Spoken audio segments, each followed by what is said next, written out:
آج کے زمانہ وہ ہے کہ جس میں حلال و حرام کی تمیز کم ہوتی جا رہی، بہت کم ہوتی جا رہی، بہت کم ہوتی جا رہی۔ لوگ اتنے غافل ہوتے جا رہے اس سے کہ وہ زمانہ آ گیا کہ جو نبی پاک علیہ الصلوۃ والسلام نے فرمایا تھا کہ ایک زمانہ ایسا آئے گا کہ آدمی پرواہ نہیں کرے گا کہ اس کے پاس مال کہاں سے آیا، حلال سے یا حرام سے۔ فرمایا ایک زمانہ آئے گا کہ آدمی پرواہ نہیں کرے گا کہ اس کے پاس مال کہاں سے آیا، حلال سے آیا یا حرام سے آیا۔ اور آپ یقین کیجئے کہ آج کا زمانہ وہ آیا ہوا ہے۔ لوگوں کی اکثریت اس بات کی پرواہ نہیں کرتی کہ پیسہ کہاں سے آ رہا ہے۔ اکثر و بیشتر لوگوں کی تنخواہ میں، کمائی میں ناجائز کا عنصر آ جاتا ہے۔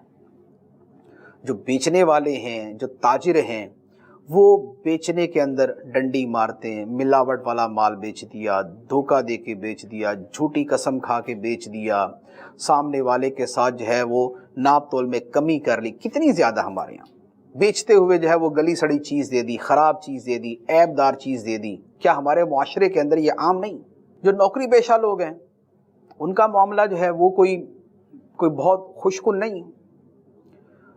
وقت پورا نہ دینا اور لکھنا پورا، تنخواہ پوری لینا ناجائز و حرام ہے، اس کے اندر اتنا حرام کا عنصر آ گیا۔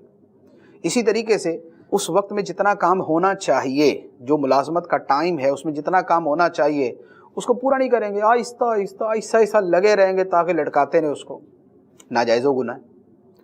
آپ جو ہے وہ کسی مستری مزدور کو لے آئیں، سوال ہی پیدا نہیں ہوتا کہ وہ ڈھنگ سے جو ہے وہ آپ کا کام کر دے۔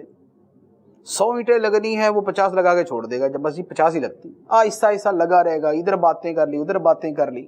یہ ہمارے عام روٹین ہے۔ دفتروں کے اندر چلے جائیں، سرکاری دفتروں کا تو بالکل ہی بیڑا غرق ہوتا ہے کہ لوگ آتے ہیں، دفتر میں آئے، سب سے پہلے آ کے تو تھک گئے کہ ہم گھر سے آئے تھک گئے، اس کے بعد بیٹھ کے جو ہے تھوڑی دیر گپ شپ لگائیں گے، کوئی رات کے پروگرام کا پوچھیں گے، ابھی تو نے کون سا پروگرام سنا، کیا تھا، او فلاں کی بات سنی، کیسا، یہ کچھ سیاست پہ تبصرہ ہوگا۔ اس کے بعد چائے آ جائے گی، پھر اخبار پڑھیں گے، اخبار کے بعد تھوڑا بہت کام کریں گے، پھر تھکاوٹ فیل کریں گے، اتنی دیر میں کھانے کا ٹائم آ جائے گا، کھانا کھایا، کھانے کا نشہ چڑھ جائے گا، غنودگی۔ اب اس کے بعد ہمت نہیں کام کرنے کی، اب بیٹھ کے باتیں چاہتے کریں گے، 4 بجے گھر کو واپس۔ کیا کام کیا؟ کچھ بھی نہیں، اتنا سا۔ آپ ہاسپٹل چلے جائیں، آپ کو ڈاکٹرز جو ہے وہ جو سرکاری ہاسپٹلس کے اندر ڈاکٹر ہوں گے وہ آپ کو ڈھنگ سے کام کرتے نہیں ملیں گے۔ اچھا، پھر اس فیلڈ کے اندر جو حرام کھانے کی لت ہمارے معاشرے اور ہماری قوم کے اندر پھیل چکی ہے، الامان والحفیظ، جعلی دوائیاں، جان بچانے والی دوائیاں جعلی، اسی طرح جو ہے وہ جان بچانے والے انجیکشن جعلی، اور پتہ نہیں کیا کیا جال سازی۔ وہی شے کہ جو سستی ہوتی ہے وہ ڈاکٹروں کی ملی بھگت کے ساتھ وہ کہاں سے کہاں پہنچ جاتی ہے۔ جس ٹیسٹ کی ضرورت نہیں ہے وہ لکھ دیا جاتا ہے، مریض بیچارہ جو ہے وہ اپنا گھر بیچ کے علاج کرائے گا تب اس کی جا کے جان چھوٹے گی۔ تو حرام کمائی کتنی پھیل چکی۔ اچھا، پھر مشینری کا کام ہے، اب مشینری کا کام کروانے چلے جائیں، کیا نتیجہ نکلے گا؟ مشینری کا کام، کوئی مشین ہے، آپ کا فریج ہے، ریفریجریٹر ہے، آپ کی گاڑی ہے، موٹر سائیکل ہے، آپ کا ٹی وی ہے، آپ دینے جائیں گے، اچھا پردہ نکال لیں گے، خراب پردہ اس میں لگا دیں گے۔ اب اس کے بعد اب ان کے مستقل گاہک بن گئے، بس آپ جاتے رہے، اب ساری زندگی جاتے رہے۔ تو یہ کیا ہے؟ یہ حرام کمانا کھانا اتنا ہمارے لوگوں کے اندر اتنا پھیل چکا ہے۔ اس کے بعد کہتے جی ہماری دعا قبول کیوں نہیں ہوتی؟ یہ کہاں سے ہو؟ یہ تو پہلے بتا دیا گیا تھا کہ حرام کھانے والے کی دعا قبول نہیں ہوتی۔